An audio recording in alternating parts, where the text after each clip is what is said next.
and today is Saturday, and we are in Santa Monica, California, straight to you from the beautiful Edgemar Courtyard. It's a famous theater here in Santa Monica. I'm here with my very good friend, mentor, award-winning author, colleague,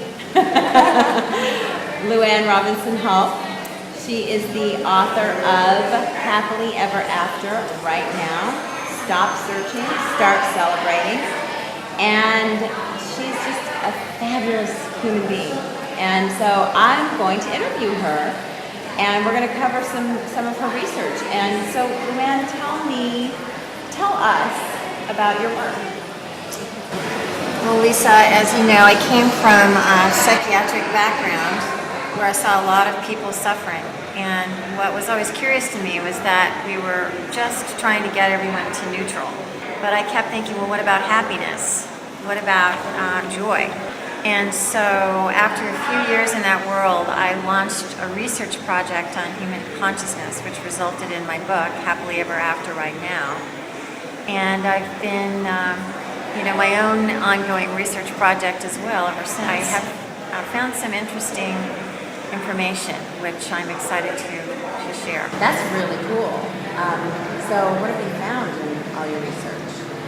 It doesn't take rocket science to realize that a lot of our behavior is driven by our conditioning. And so what I've really been studying and focusing on are the conditions in the brain that cause us to respond and react in certain ways, and how we can change those. And so that's the focus of my ongoing work. It's not easy to change, but the first and most important step is to recognize that you may be engaged in a pattern or a situation that isn't working for you. And you need to be aware of that. It's the first thing. And once you become aware, then you can step back and begin to watch your behavior and notice how it is that you want to change. I have to say I am thrilled. I've read a good chunk of the book, and I'm thrilled. It's got such important information in there. It's just so vital and so inspiring. Every time I open that book, whether I crack it open just blindly to some page, I find some really great inspirational thought that just encourages me in my day. But what I want to know is, in all this research, what you've found to be the truth in what you're doing versus what is traditional at the psychiatric wards of hospitals and things.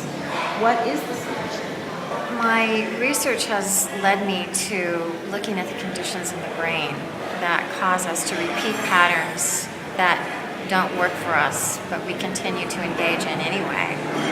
And those are all about conditioned behavior. Some are driven from our primal past. Some are driven by the environments in which we grew up.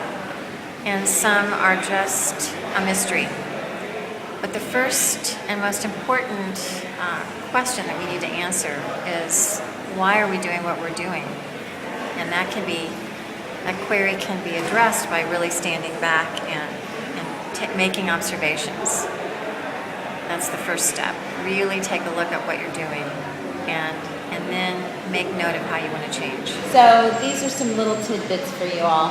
Isn't that awesome? I love to be able to just vlog and just share these kind of thoughts with people just randomly, and I think you guys have been really blessed. So happy Saturday, happy weekend. We're gonna go off into the Santa Monica sun and enjoy this fabulous weather, and I hope you guys do too. And what do you want to say to your people? Just have an incredible day, and remember to think about what it is that you really want to do today. Really start to think about what you want to do, not in a selfish way, just in a motivated way. Enjoy your day. Happy Saturday. Go do it. Exactly. Bye.